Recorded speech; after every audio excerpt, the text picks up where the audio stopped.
Aí agora você aplaude ao Senhor.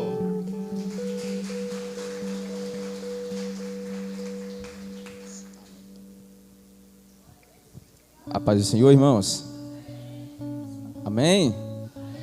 Glória a Deus. Abra sua Bíblia no livro do profeta Ezequiel. Já quero glorificar a Deus pela vida de cada um que veio aqui hoje. Muito obrigado ao bispo Valdeci pela confiança. Agradeço também ao pastor Ramon, que nos concedeu essa oportunidade. É uma honra estar aqui pela segunda vez ministrando a palavra do Senhor. Ezequiel capítulo 47. E todos que estão aqui, os amigos, os conhecidos, sintam-se abraçados. Não vou citar um por um para a gente ganhar tempo, O que nos interessa aqui é a pregação da palavra. Fui informado que terá 2 ministrações hoje. Irmãos, eu vim aqui hoje como João Batista. Eu vim apenas preparar o caminho, porque aquele que vem após mim é maior do que eu. Eu não sou digno nem de desatar o sapato dos seus pés, varão. Mas Deus vai falar nessa noite, amém? Não vou trazer uma palavra longa para a gente ganhar tempo. Ezequiel 47, quem achou, diga amém. Vamos ler o versículo 3. Preste bastante atenção. A voz está meio enjoadinha, que eu dei uma gripada, um resfriadinho. Peguei ontem para hoje, aí a voz fica meio fuenha. Mas nada que vai impedir a ministração da palavra do Senhor. Amém? Ezequiel capítulo 47, versículo 3. Saiu aquele homem para o oriente, tendo na mão um cordel de medir. E mediu 1000 côvados e me fez passar pelas águas, águas que me davam pelos tornozelos. E mediu mais 1000 e me fez passar pelas águas, águas que me davam pelos joelhos. E mediu mais 1000 e me fez passar pelas águas, águas que me davam pelos lombos. E mediu mais 1000 e era um ribeiro que eu não podia atravessar, porque eram águas profundas, águas que se deviam passar a nado, ribeiro pelo qual não se podia passar. E me disse: viste, filho do homem? Então me tornou a lá trazer até a margem do ribeiro. E tornando eu, eis que à margem do ribeiro havia uma grande abundância de árvores, de uma e de outra banda.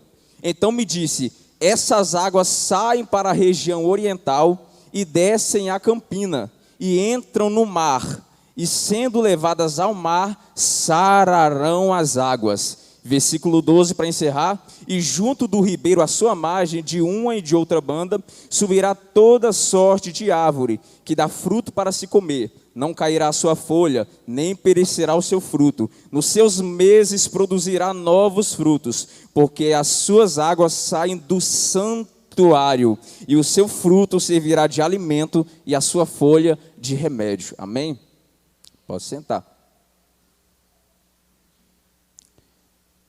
Ezequiel, capítulo 47, está descrevendo uma visão que o profeta teve. A visão da corrente purificadora, ou das águas vivificadoras. Esse capítulo não está tratando de algo que está acontecendo no mundo físico, mas está se tratando de algo que Deus pretende fazer no mundo espiritual. Se trata de uma visão espiritual, a corrente das águas purificadoras. Na visão, o profeta observa que do santuário de Deus, da casa de Deus, por debaixo da porta, começam a fluir umas águas rasas, que começam a sair do santuário de Deus. E a gente vê aqui que à medida que essas águas avançam, elas crescem em largura e em profundidade, levando vida e progresso por onde ela passa. E quando ele começa a mergulhar nessas águas, ele percebe que não era apenas algumas águas, mas era um ribeiro enorme, porque à medida que ele prosseguia, à medida que ele avançava, a profundidade aumentava e a largura aumentava. E qual era o resultado das águas saindo do templo? A Bíblia diz que quando o profeta tornou a margem, árvores em abundância, de todo tipo e de todo fruto, começou a crescer. E tem mais, isso aqui é um rio, não é uma represa. Represa é represada. Rio, ele deságua no mar. Inclusive esse rio aqui, ele vai caminhando, vai fazendo gerar frutos, vai colocando progresso. E quando chega no mar morto, produz vida. Você não entendeu o que eu falei? Quando chega no mar morto, produz vida. Por que o mar morto se chama mar morto? Porque é um mar que não tem vida. A concentração de sal na água do mar morto é tão grande que nem peixes de água salgada conseguem sobreviver lá. Mas essa visão que o profeta está vendo, irmão, é tão tremenda e espetacular que até o mar morto, eu vou aplicar na nossa vida para você entender, até o lugar, até as circunstâncias que impossibilitava a vida, começa a receber vida. Por quê? Porque o rio que saía do santuário de Deus entrou lá. O profeta Ezequiel profetiza durante 25 anos. E o contexto histórico era no exílio da Babilônia. Para quem não sabe, Ezequiel era contemporâneo do profeta Daniel e também do profeta Jeremias. Porém, o profeta Jeremias já era um profeta mais velho e mais conhecido. Daniel e Ezequiel são mais novinhos, praticamente da mesma idade, uns 17 anos. O rei Nabucodonosor, todos sabem, que ele exila, eles pegam o povo judeu e levam para a Babilônia para serem escravos em 3 etapas. Primeiro, chega-se lá, pega homens sábios e escolhidos e leva-se até Babilônia. Entre eles estava Daniel e os seus amigos, Sadraque, Mesaque e Abednego. Anos depois vem uma segunda parte, e agora leva 10.000 cativos para a Babilônia. Entre eles estava o profeta Ezequiel, que ainda não era profeta, provavelmente seria, na visão do homem, um futuro sacerdote, porque era filho de sacerdote. Ezequiel é levado nessa segunda etapa de escravidão.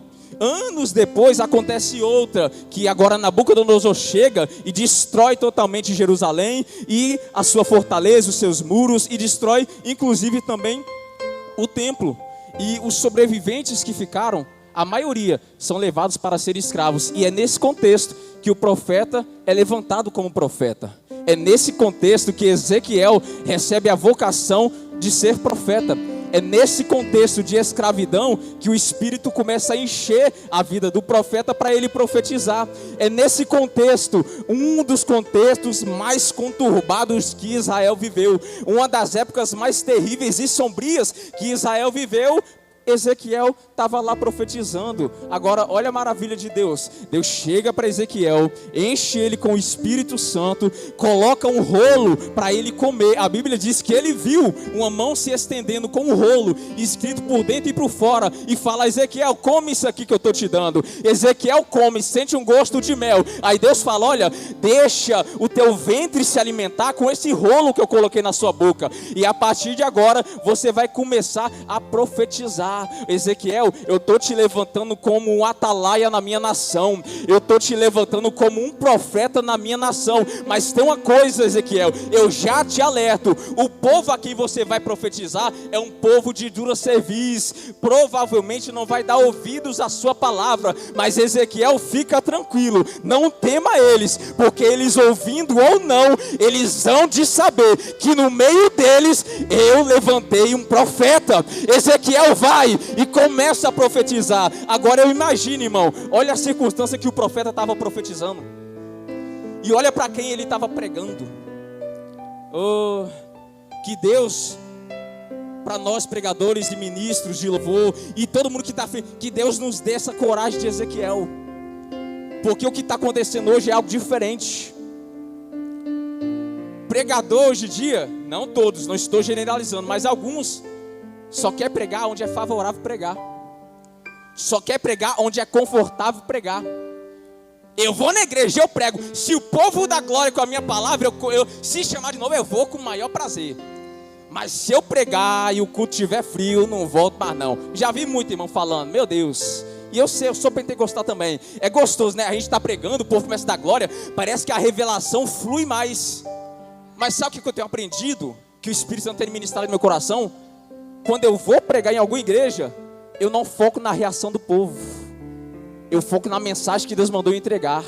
Vou repetir: eu vou pregar na igreja, eu não foco na reação do povo. Por quê? Porque se a reação for aquilo que eu quero, é perigoso eu me envaidecer. E se a reação for algo que eu não quero, é perigoso eu me frustrar e falar: não prego mais, não canto mais, não ministro mais. Ninguém deu glória com a minha palavra, ninguém levantou a mão quando eu estava pregando.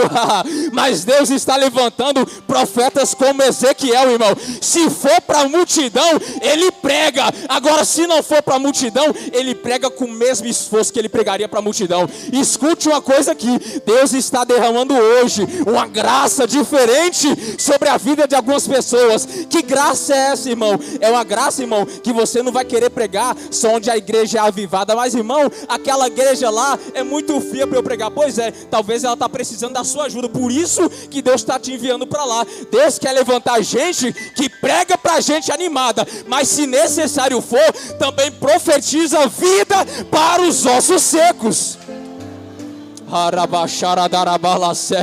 Quem está disposto a ser usado por Deus?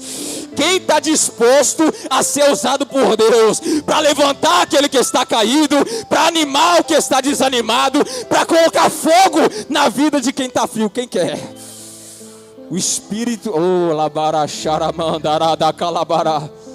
Deixa eu me adiantar na palavra. Dizer que começa a profetizar. A maioria, se você ver do capítulo 1 até o capítulo mais ou menos 36, palavras liberadas pela boca do profeta são palavras de juízo. São palavras de correção. Quando ele comeu o rolo, ele diz que viu ais e lamentos e choros. Deus usa o profeta para corrigir a sua nação que estava em idolatria. E o profeta pregando. Porque profeta, irmão, que carrega algo de Deus, não prega aquilo que ele quer e não prega aquilo que ele acha que o povo vai gostar de ouvir. Ele prega o que recebe de Deus. Ezequiel começa a pregar aquilo que ele comeu, aquilo que ele recebeu. Mas escute: mensagens de juízo contra Jerusalém. E não só contra Jerusalém, ele também profetiza mensagens de juízo contra 7 outras nações. Era um profeta duro, era um profeta de mensagem dura, era um profeta, como a gente fala, de cajadada, irmão. No capítulo 15 do livro de Ezequiel, Israel é comparada com uma figueira inútil que não produz fruto.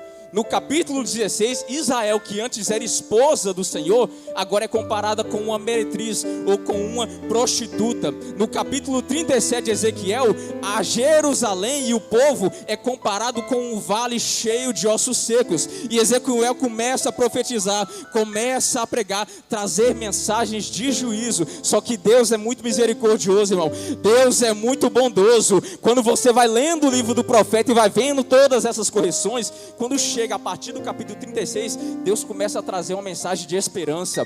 Deus começa a trazer uma mensagem de restauração. Primeiro, ele começa a falar que o templo será reconstruído. Segundo, ele começa a falar que a cidade será reconstruída. Terceiro, ele começa a pregar que a glória do Senhor vai voltar para o templo. Quarto, ele começa a falar na visão de Ezequiel, capítulo 37, que ele viu um vale cheio de ossos secos e ossos sequíssimos. Só que através da palavra profética que libera, a Bíblia diz que houve ali um grande rebuliço. Por que Deus precisou fazer um grande rebuliço para dar vida a ossos secos? Porque, por exemplo, se um esqueleto de um menino chamado, vou falar o nome que deve que não vai ter ninguém aqui, Zaqueu, né, para não constranger ninguém.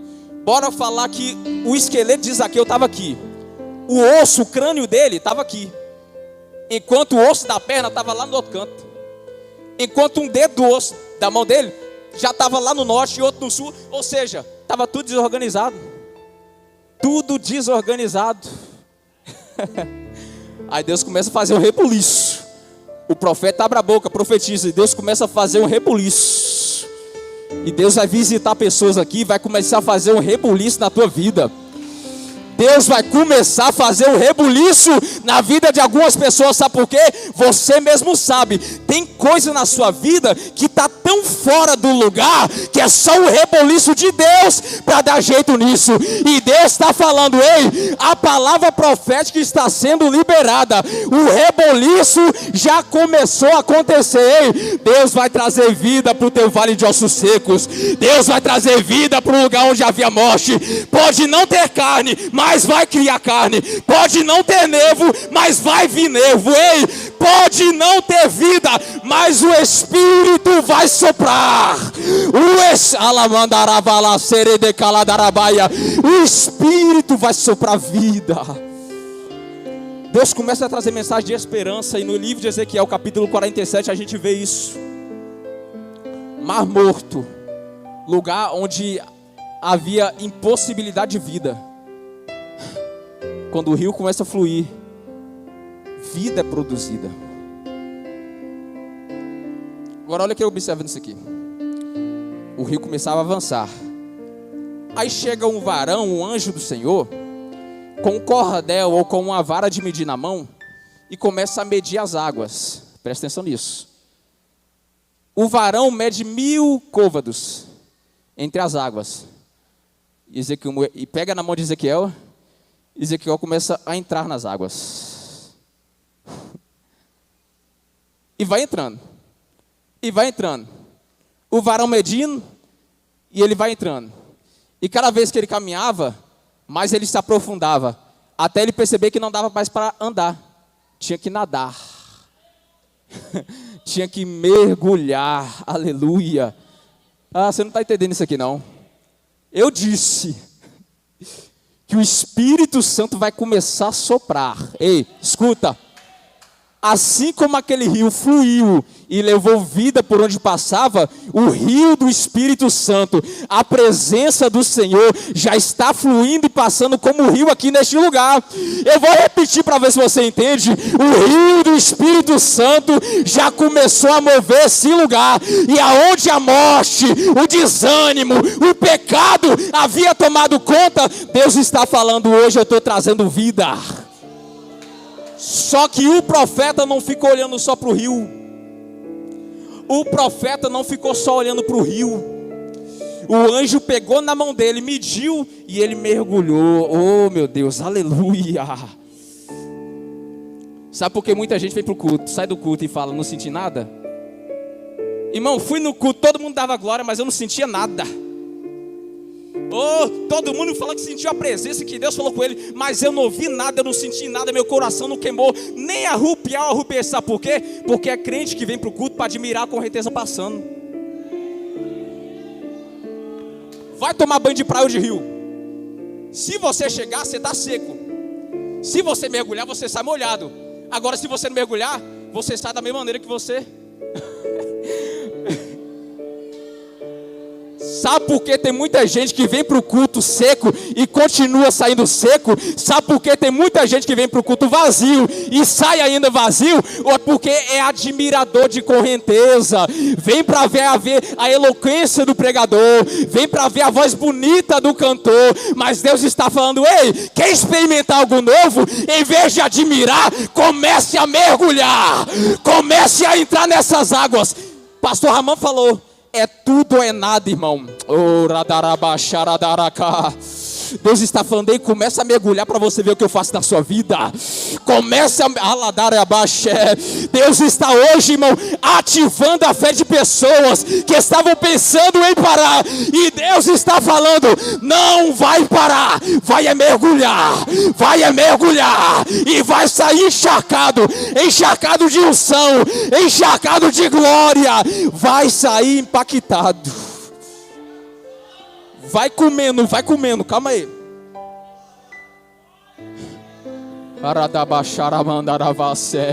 Eu sinto a presença de Deus aqui, irmão. Mas vou adiantar. Mergulha, profeta. O anjo media 1000 côvados. Côvado é a medida do cotovelo até a ponta do dedo médio. Dá mais ou menos meio metro. Cada côvado é mais ou menos meio metro. 1000 côvados é a mesma coisa de 500 metros. Já tomou banho de represa? Você dá 2 passos, irmão, você está no raso. Quando às vezes você dá o terceiro ou o quarto, você já está no fundo. Agora esse rio é diferente. O profeta anda 1000 côvados. Para as águas estar aqui, ó, no tornozelo. E para subir do tornozelo até o joelho, não é 2 passos não, é mais 1000 côvados. Oh meu Deus. Um anjo media, o profeta ia para conhecer a profundidade. Deus está falando com alguém aqui, ei, tem gente desesperada, meu Deus, eu queria viver isso, eu queria ter essa experiência, eu busco tanto, mas nunca tive essa experiência que tanto busco. Deus está falando, à medida que você caminha, à medida que você avança, meu Deus, eu vou falar até para você da glória. À medida que você caminha, você vai se aprofundando. Ei, profundidade se conhece, irmão, enquanto você caminha. Escuta uma coisa aqui. Há uma expectativa de Deus em relação à nossa vida. Eu aceitei Jesus há uns 6 anos atrás, e eu não sou ousado de dizer que eu estou numa profundidade maior do que alguém que já está na caminhada há muito mais tempo que eu. Mas irmão, você prega? E você acha que pregar é definir profundidade? Irmão, tem unção. Você acha que nível de unção define nível de profundidade? Eu tenho certeza que pessoas se converteram há muito mais tempo que eu, já teve experiências que eu ainda nunca vivi. Só que eu estou caminhando lá, quero viver, eu estou com sede. Ó, à medida que você caminha, automaticamente você vai se aprofundar. Eu lembro de Paulo, Hebreus capítulo 5, versículo 12. Paulo falando, olha, Paulo não, né? Não foi Paulo que escreveu Hebreus não, né? Retire o que eu disse, o autor aos Hebreus. Hebreus, o autor aos Hebreus falando com o povo, ó. Pelo tempo, escute isso, tempo. Pelo tempo que nós temos investido em vocês, que nós temos ensinado vocês, que nós temos pregado a vocês, já eram para vocês ser mestres, já eram para vocês serem mestres. Só que a gente toda vez que chega precisa de novo ensinar os primeiros rudimentos da palavra. É crente que já era para ser mestre pelo tanto de caminhada que tem. Era crente que já era para estar discipulando outros, ensinando outros, enviando outros pelo tempo de caminhada que tem. Só que Paulo falou, toda vez que chega eu tenho que voltar ao discipular de novo. E não está comendo alimento sólido, tem que beber leitinho ainda. Porque, observe isso, porque leite é para quem ainda não é experimentado na palavra da justiça. O que é que Paulo está falando? Profundidade, irmão. Crescer na palavra não é o quanto da palavra que eu tenho decorado na mente, é o tanto de prática que eu coloco na minha vida. Paulo diz, ó, tá bebendo leite porque ainda não é exercitado na palavra da justiça. Não é sobre só decorar. Decorar faz parte do processo e do pacote, mas é aplicar, viver. E ele diz, porque alimento sólido é só para quem já é perfeito, ou grande, ou amadurecido, crescido. E para quem já tem os seus sentidos exercitados para discernir o bem e o mal. Olha isso aqui, irmão. Olha o que Paulo está falando. Pelo tempo que vocês têm, já era para estar num nível maior. Escute uma coisa, há uma expectativa de Deus em relação à sua vida. Que expectativa é essa?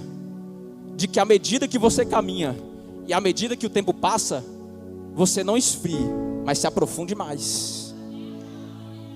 Tempo de caminhada não define profundidade, mas tempo de caminhada traz sobre nós uma responsabilidade de se aprofundar mais. Vou repetir para você decorar. Tempo de caminhada não define profundidade, porque tem gente que está chegando agora já está mais fundo do que está há muito tempo. Tempo de caminhada não define profundidade, porém, tempo de caminhada traz sobre nós a responsabilidade de se aprofundar, de amadurecer, de crescer. À medida que ele caminha, ele se aprofunda. E tem gente que está seguindo o plano. Tu está caminhando. Lembra de quando tu era novo convertido? Compara o nível que você tinha naquela época e o nível que você tem agora. Irmão, Deus está se agradando. Isso é para algumas pessoas aqui. Porque desde o tempo que você se converteu, você não esfriou, irmão. Você continua. No começo as águas estavam aqui, ó, no seu tornozelo. Agora as águas já estão no joelho, ou quem sabe nos lombos, ou quem sabe você já está nadando, não sei. Oh. Porque pessoa que caminha para frente. Agora tem algumas pessoas que se acomodou com a profundidade em que se encontra. A água já está no meu joelho, já está bom, não precisa aprofundar mais não. A água já está aqui no lombo, não precisa aprofundar mais não. O importante é estar no rio, verdade, o importante é estar na presença. Mas escuta, o profeta não para quando as águas estavam nos joelhos, e nem para quando estava nos lombos. A cada vez que o anjo media, ele mergulhava e avançava. Mas tem gente que se acostumou e se acomodou com a profundidade que está. A intimidade que eu tenho com Deus já está bom, não preciso orar mais não. O tanto que eu conheço da palavra já está bom, não preciso estudar mais não.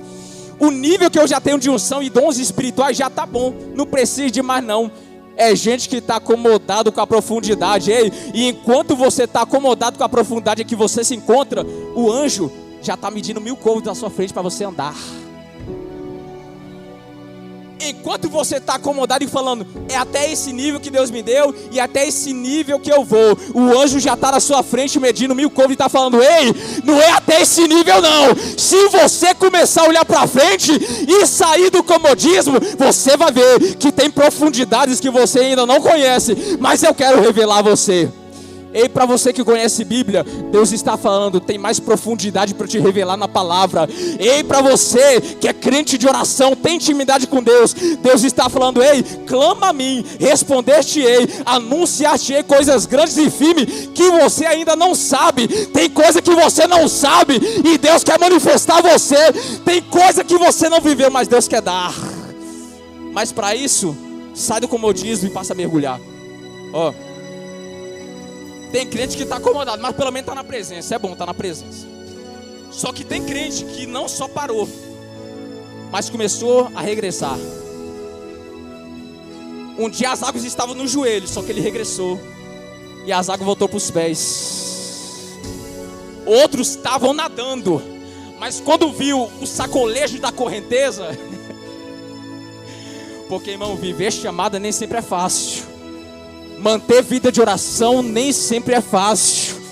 Viver em santidade diante de uma geração corrompida, irmão, nem sempre é fácil, não. A correnteza balança para lá e para cá. Mas sabe o que eu acho maravilhoso na palavra? É que enquanto Ezequiel mergulhava nas águas de correnteza, o anjo estava segurando na mão dele. Ei, Deus está falando com alguém. Ei, pode estar sacudindo tudo, pode estar tudo em turbulência, mas não se preocupa.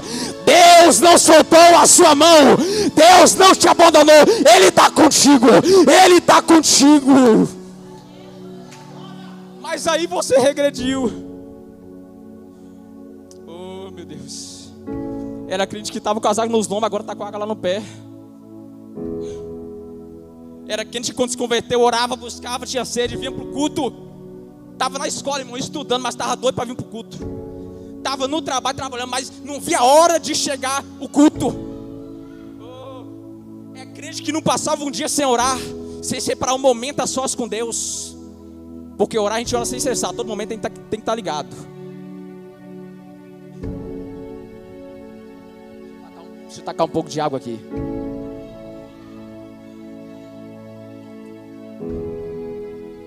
Eu vou encerrar, não se preocupa não. Ó. Esqueci o que eu estava falando. Mas tem que estar regredindo. Era crente que lia a Bíblia, não lê mais. É crente que parou de mergulhar e começou a regressar. Mas tem uns, irmão, que regressou tanto que não está mais nem mais no rio. Já saiu fora, já está na margem, está na sequidão de novo. Desviou da presença, se afastou. Porque é assim, quanto mais profundo você está, mais turbulência tem, porque a correnteza é forte. E aí você sai um pouco da profundidade e vê que aqui a correnteza é mais calma. E você volta mais e vê que as águas nos pés é muito calminho. E aí é assim, uma coisa puxando a outra. Não vou buscar mais não vou pregar mais não vou fazer a obra mais não, porque eu vejo que é muita prova, é muita luta. Aí o diabo vai fazendo isso. Você vai se esfriando, vai parando, vai regredindo, vai voltando para trás. E alguns começam a se desviar porque percebe que nadar em direção da correnteza desse mundo é mais fácil do que nadar contra ela. Só que Deus está trazendo uma mensagem de esperança para o coração de algumas pessoas aqui. Coração de pessoas que se esfriou em vista do fervor que você estava antes. Pessoas que se afastaram, não sei se tem desviado aqui, mas pessoas que se desviaram da presença, se afastaram da presença. Deus está falando: ei, se você estiver disposto a voltar, o anjo novamente vai medir nas águas, pegar na sua mão. E Deus está falando: ei, crente, você que já foi profundo e agora está no raso, se você quiser, Deus vai começar a te levar no profundo de novo. Deus vai estar, ei, daqui a pouco as águas vão estar nos pés, depois nos joelhos, depois nos lombos, e novamente você vai estar nadando. Deus só está falando: vem. Deixa eu te trazer para a intimidade de novo. Deixa eu te trazer para perto de mim de novo. Deixa eu te ensinar a orar de novo, a buscar de novo, a jejuar de novo, a se consagrar de novo. Deus está fazendo apelo a você. Para encerrar, agora eu vou encerrar de verdade. Para encerrar, irmão, isso aqui é aplicação minha. É claro que cada pregador vai chegar nessa palavra e vai pregar de alguma forma, mas é uma aplicação que Deus me deu no trabalho. Eu estava trabalhando, Deus dá uns mistérios assim. Quem é o crente que está com as águas nos seus tornozelos? Eu vou falar que é o crente bebê. Bebê, irmão, não pode ir no fundo, não. Bebê tem que ficar no rasinho, água no tornozelo. Vou colocar, é crente que se converteu agora, é crente que chegou agora. Mas sabe o perigo da água nos tornozelos? Há um perigo. E quem está com as águas no tornozelo, a gente tem que ficar de olho, sempre acompanhando. O novo convertido, a gente tem que acompanhar ele muito. Por quê? Quem está aqui com as águas no tornozelo, alguns passos para trás, ele já volta para a sequidão. Quem está com as águas no tornozelo, está muito perto da margem. E a gente tem que ficar de olho. Porque o novo convertido, ele ainda não tem estrutura. E se vacilar qualquer coisa, ele se afasta, a gente tem que ficar de olho. É crente bebê. Agora já viu, irmão, bebê no rio tomando banho? Geralmente você vê os adultos lá no fundo, mais sérios, um conversando com o outro. Agora o bebê, a criancinha, é brincando, é jogando água no outro, é chutando. É a alegria do novo convertido, irmão. Estava no mundo da sequidão, agora começou a experimentar o que nunca havia experimentado. E aquela alegria bonita que a gente vê. Os adultos estão lá na profundidade, sérios. E o novo convertido, o bebezinho, lá no rio, no rasinho. Sabe qual é o problema? É que às vezes a gente, quando começa a amadurecer, perde a alegria da criança. O problema é que a gente, quando começa a conhecer mais, quando começa a crescer mais e a amadurecer mais, começa a perder o fogo no coração que a criança tem, que o novo convertido tem. E eu vou te falar, é preferível um bebê que ama Jesus de todo o coração do que alguém que se acha maduro e deixou o fogo do Espírito apagar no peito. Irmão, o que é que eu faço então? Então não vou. Aí os meninão, né? Vai aproveitar. Ei, eu sou crente menino mesmo, e agora eu não preciso amadurecer. Não é assim não. Qual é o nosso desafio? Não é deixar de crescer, não. Tem que crescer. Lembra que eu falei que há uma expectativa do céu, que a gente cresça durante a caminhada? Ei, o nosso desafio, oh glória, é alcançar a maturidade do crente adulto, sem perder o coração do menino. O nosso desafio é alcançar a maturidade do crente adulto, sem perder o fogo que o novo convertido tem. Oh, aleluia. Jesus falando com os discípulos: o Espírito Santo vai vir, vai ensinar vocês todas as coisas, vai lembrar da palavra que eu vos tenho falado, vai ensinar e guiar vocês em toda a verdade. Ou seja, vocês vão crescer na graça, vocês vão crescer sim no conhecimento, vão amadurecer. Porém, E outra palavra Jesus fala: se você não for como uma dessas crianças, jamais entrará no reino do céu. Ei, tenha mente de crente adulto e maduro, mas tem um coração de uma criança. Coração de criança, coração de quem já está maduro demais e perdeu o coração de criança. Ele vem para o culto. E o pregador, irmão, tem que pegar uma palavra que ele nunca ouviu na vida. A gente é tentado a ser assim. Quando a gente vai conhecendo, a gente é tentado a ser assim. Começa a conhecer, mas chega no culto, não, eu dou glória só se eu ouvir uma revelação nova, algo que eu nunca ouvi ninguém falar. Agora olha a criança, o irmão simples chega pregando: ó, irmão, a gente tem que orar. A criança: glória a Deus. Irmão, a gente tem que jejuar. A criança: glória a Deus. Irmão, a gente tem que ler a Bíblia. A criança: glória a Deus. Ei, tem alguém entendendo? E crente que está com a água no joelho é o crente que não é bebê. Eu interpreto isso. É engraçado, Jesus dá essas coisas, a gente não trabalha para você ver, distraído. Olha o crente bebê. Crente bebê não, crente bebê é tornozelo. Olha o crente com água no joelho. É o crente que não é mais bebê. É o crente que já, eu vou colocar assim, um menininho mais grandinho, quase adolescente, um menininho grandinho. E qual é a diferença do menininho grandinho pro bebê? O bebê só dá trabalho. O bebê não te ajuda em nada, né, pai? Você só tem que dar uma madeira, cuidar, limpar a fralda. Agora o menininho, quando começa a crescer, o pai já começa a ensinar os ofícios de casa. A mãe começa a ensinar a menininha a lavar vasilha, a passar pano. Água no joelho é crente, irmão, que já começou a ser útil na casa do pai. É alguém que se converteu e já está começando a ser. Está aprendendo a pregar, está aprendendo a cantar, está aprendendo a servir. Ô, glória. Só que ainda tem muito domínio que está com água no joelho.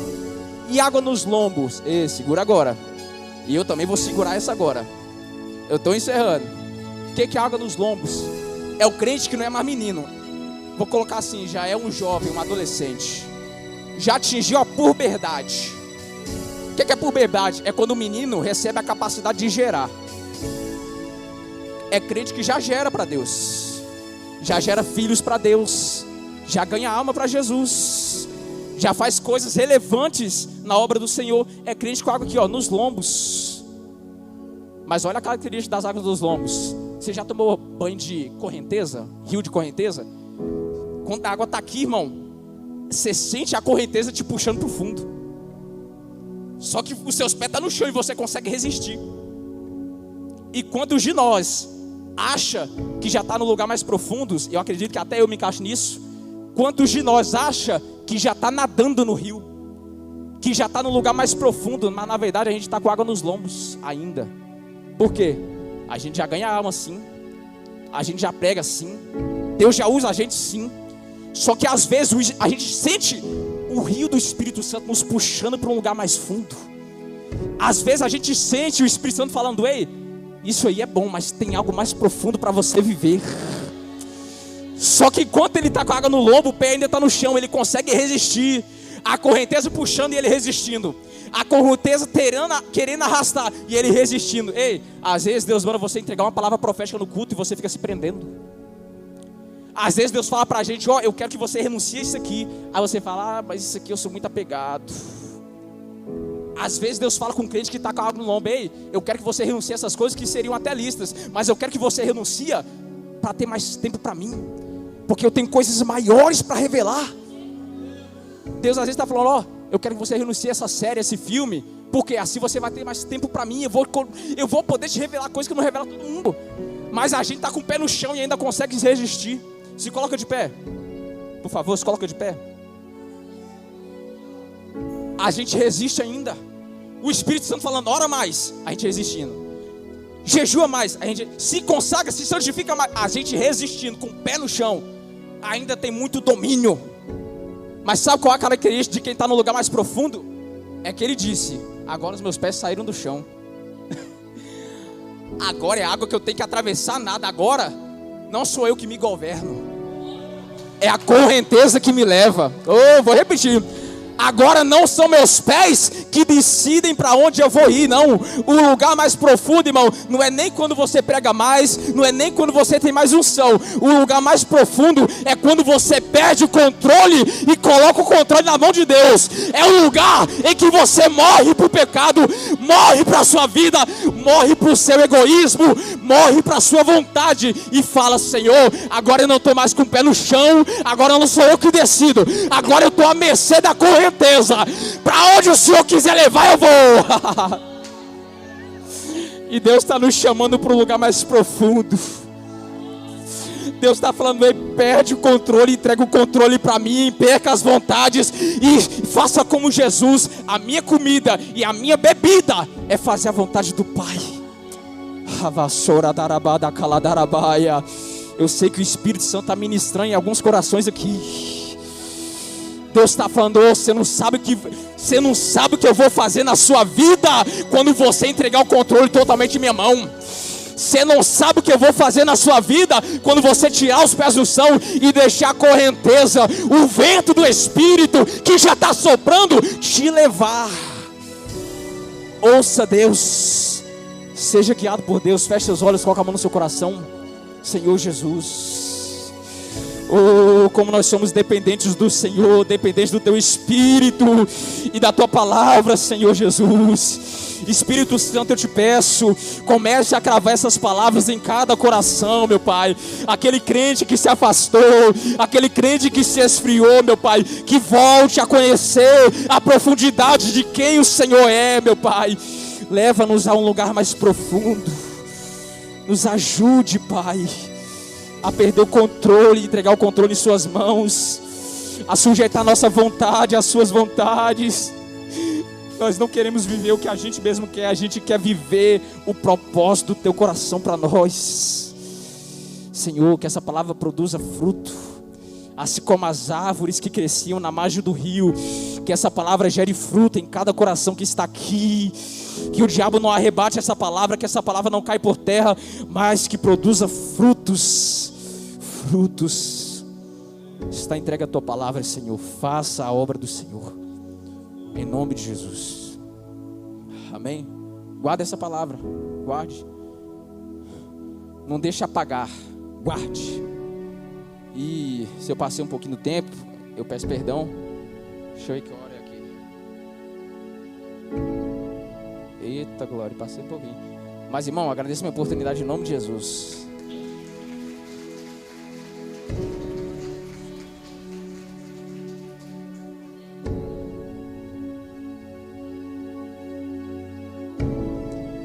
Você pode aplaudir ao Senhor, querido?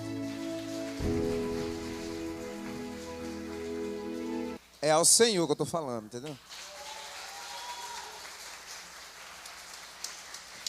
Irmãos, repita comigo: Deus está me transicionando.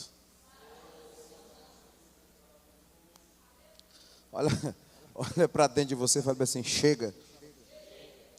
Existe um novo nível de Deus para mim. Alaia cantora labastoriminaia.